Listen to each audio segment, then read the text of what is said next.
Hey friends, welcome back, and thank you for being here with us today as we unpack the intimate God with Pastor Alan Kraft, the author of this book that we're going through. We also have KJ Tencza here. KJ, thank you for being here. And I never introduced myself. I realized that when we were looking. I'm Jenny. So we hope that this is really just kind of enriching your journey in this book. So if it is, make sure to comment if you're watching this on YouTube, if you're listening to it on a Spotify or any of those other wonderful places for podcasts, just like and subscribe. So let's dive in. We are on the chapter of listening to Jesus. Yeah, this was a good one. Cool. Not that any of them are bad, I'm not saying, but I would love to kind of start with kind of unpacking the hearing versus listening, because that part I thought was really good about how you distinguished kind of the two things and like what brought you to like put that whole piece in there and how important that is. Yeah, I think just to set this kind of week in its context, it really is a companion to the stillness that we talked about last time. And so it's this idea of, okay, once we are present to ourselves, once we are present to what's going on, it actually opens this door for us to better hear the Lord speak to us.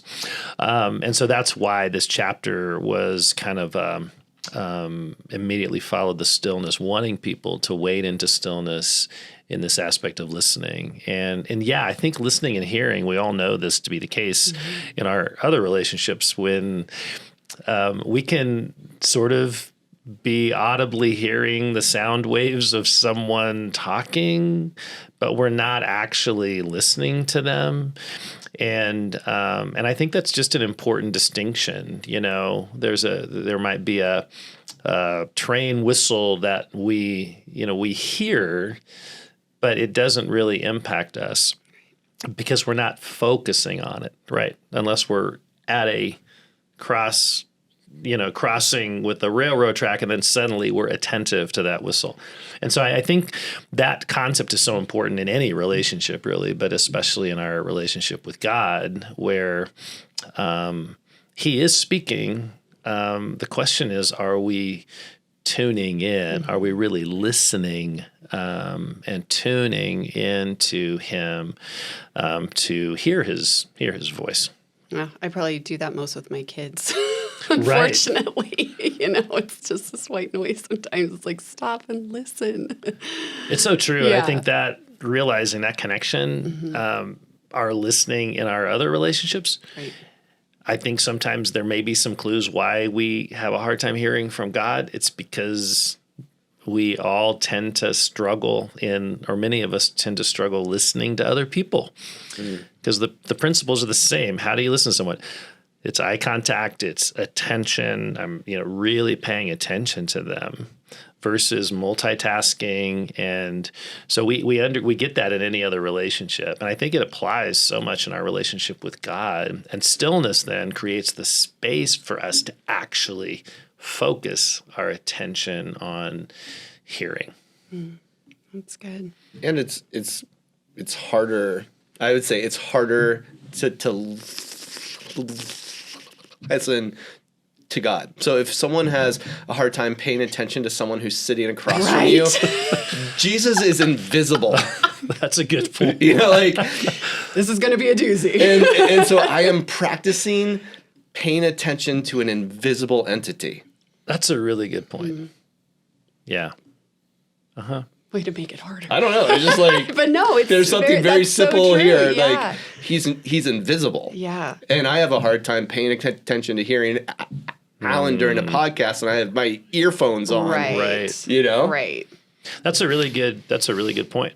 I think that the challenge of with a person, you can see them and you can audibly hear their voice.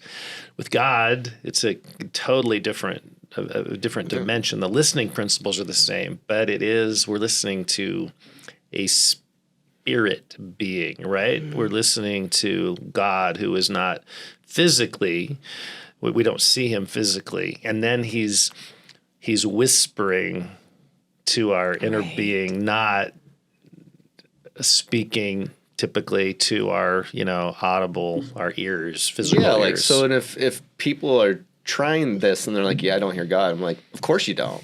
Like, it's really hard. Yeah. But then at the same time, it's not. It's like, there's this practice of hearing the voice of God and understanding the sound of it and understanding who he is, like when he shows up. And I think too, like you talk about how God speaks to us through our own thoughts. And I love that because it's like, well, first of all, like, how did you discover this in your own personal journey in writing? Yeah.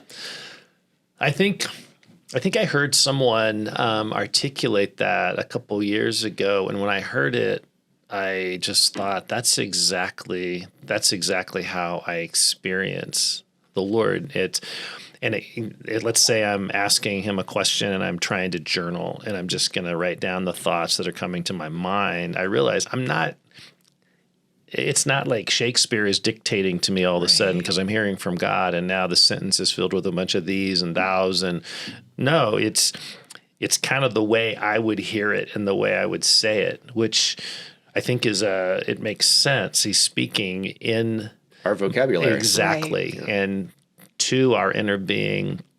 And so it makes sense that it would be the way that we would understand it, or pictures that would connect with us in a personal way, which is what makes it really cool.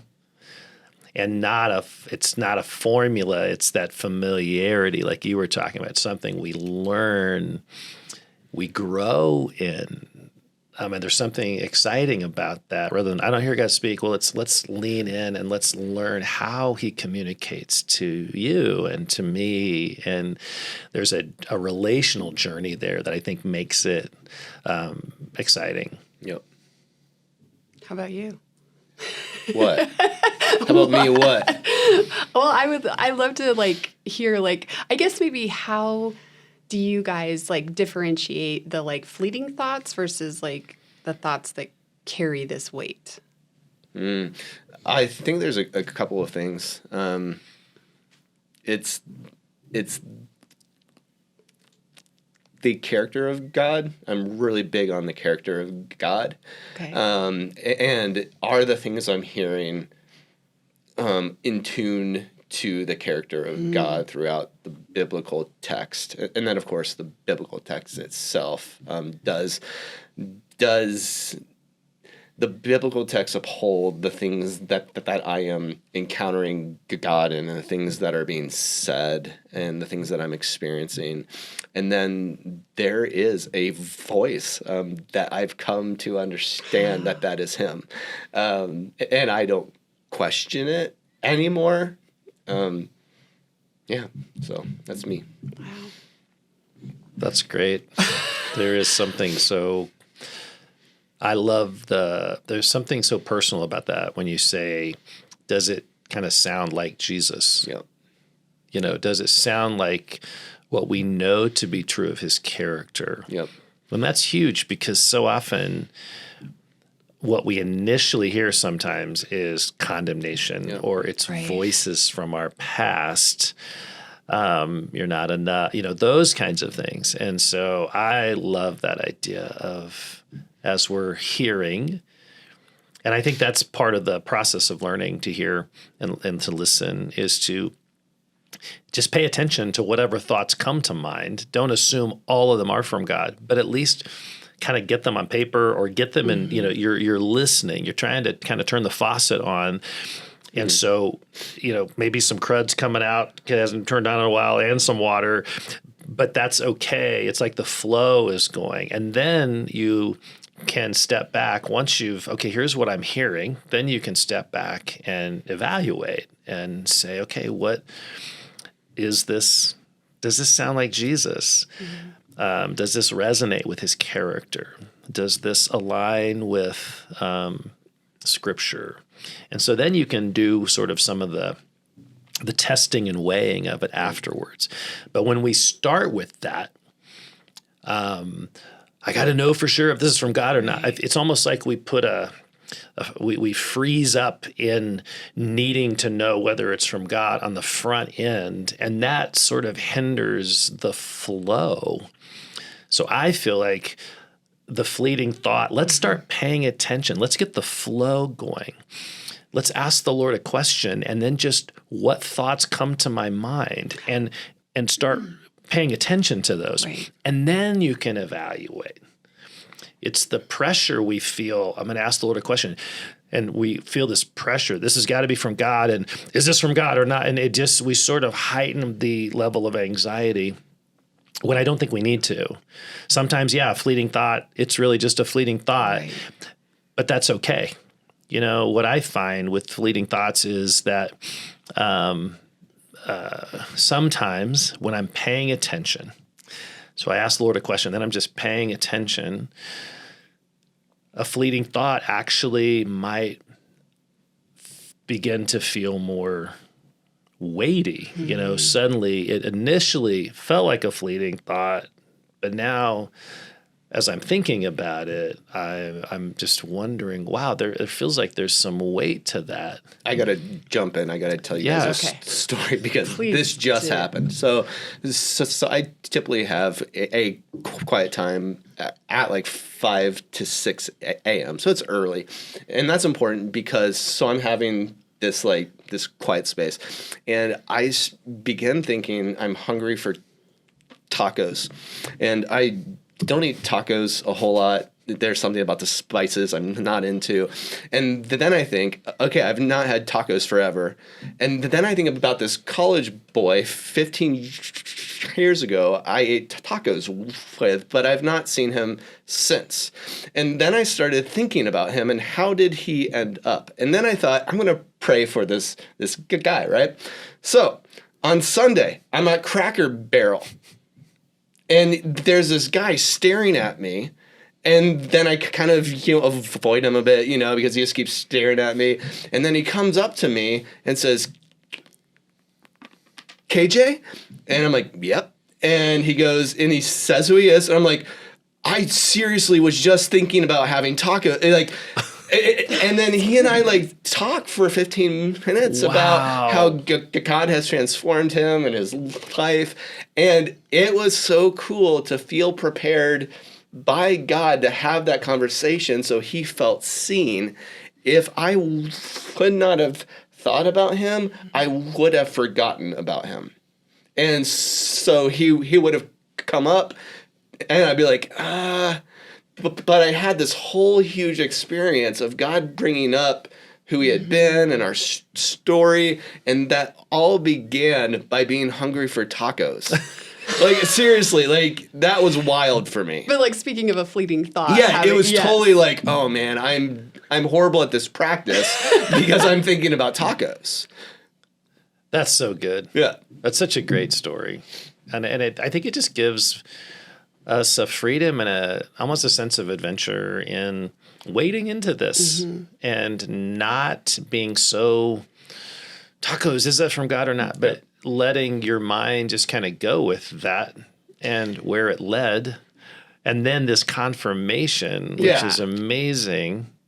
Amazing confirmation. That's where I think it is so, that's where it becomes so special and such a moment of wow, you are here. You are part, that confirmation. I think you talked a little bit about this when you led our staff through a thing the other day that, having that moment of confirmation, that moment is so powerful and so good. And I also... because that brings you to understand different things about God too. Of he speaks in the vocabulary of tacos. I didn't know this. Yeah, it's wow, he could do that, and I was taught. Yes. And so as I go into pursuing him, well, that's possible too, and so it's fun. I love too in the book when you talk about ask God anything and having that the importance of the vulnerability, right? And becoming vulnerable in that, but asking him anything and it's okay. And that's where you can be led down some path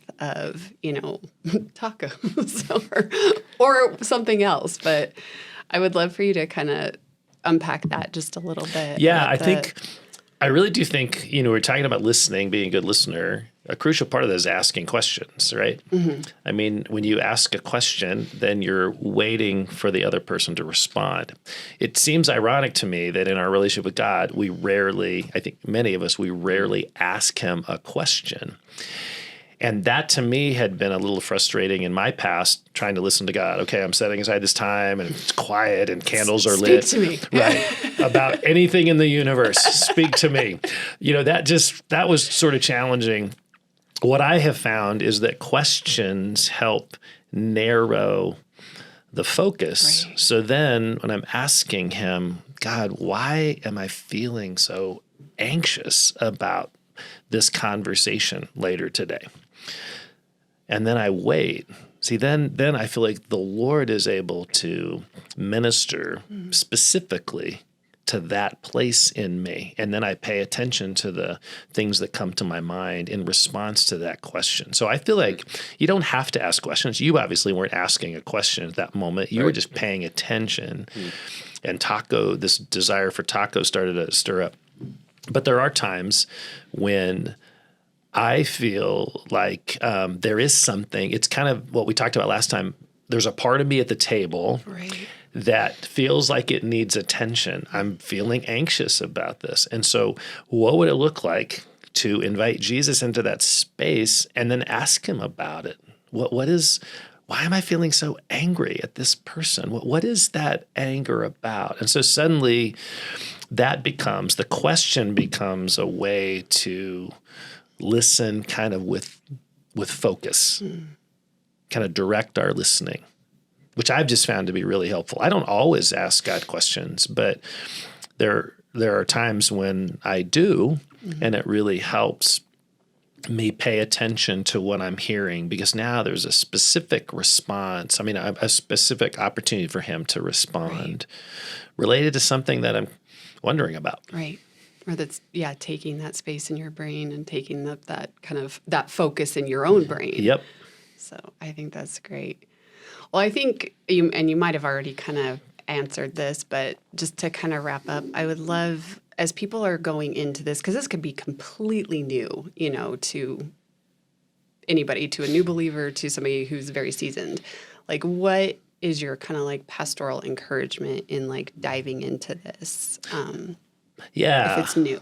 Man, I want people to hear. I didn't really share this story in this book. I think I talked more about it in my other book on the Holy Spirit, but I spent a long time being really frustrated in this area. And so I want people to give themselves grace in this whole area, because this is something that, KJ, you've learned over years, and we both have learned things, but it's been a journey. It's been a relational journey. And I want to just encourage people to give themselves grace, to wade into it, to continue to seek the Lord, and with an attitude of, I'm going to quiet my heart. I'm going to ask the Lord questions. I'm going to pay attention to the things that I'm thinking, and we're going to learn together. That's probably for someone it's new to. I really think that what you asked before about paying attention to your own thoughts. You ask a question, the Lord a question, and then just pay attention to any thoughts that are coming to your mind. And if it helps, just journal them, write them down, because I think that really helps get the faucet going, and then we can evaluate and we can learn over time.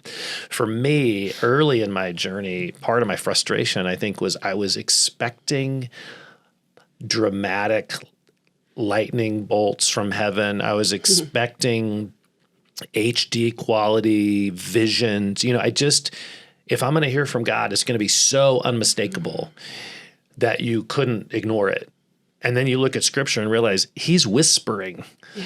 You can ignore a whisper really easily. In the sound of silence. Right. It's like, because it got so silent, that had to be God. I mean, think about it. I mean, that's... Yeah, like there's something like, him. Right. You know? Like where you're just, where someone so well you can just kind of be with them, and so you don't. There's a level of intimacy there where it doesn't have to be talking all the time. But I do think there's something about that idea of familiarity and paying attention to our own thoughts. That begins to help us learn how to kind of recognize his voice, and over time just grow in our familiarity with him and how he speaks to us.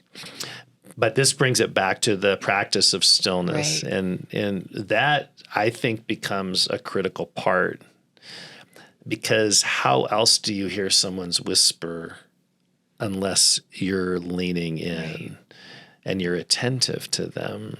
So if God is whispering, we're expecting him to be shouting, but if he's whispering, then that's just going to take some time. It's a journey to learn how to, one, create space for stillness, and then to learn how to give ourselves grace to begin learning how to pay attention to our own thoughts, and then discerning where the Lord is in those thoughts. So we end up with a taco thing leading to just a beautiful place of ministry because of our paying attention to a whisper. I love that. Well, thank you guys. Oh, thank you. This was a great week. And hey, we encourage you guys, head over to alankraft.com. All the resources are there. The exercises are there. Also, let us know how this whole experience is going for you, and tell us your cool stories, maybe something that happened for you. You can comment below. I know on alankraft.com you can actually email you as well, and just kind of, we'd love to hear the incredible things that God's doing in you and during this whole book journey. So join us next week. We will be here, and we'd love for you to be a part of it.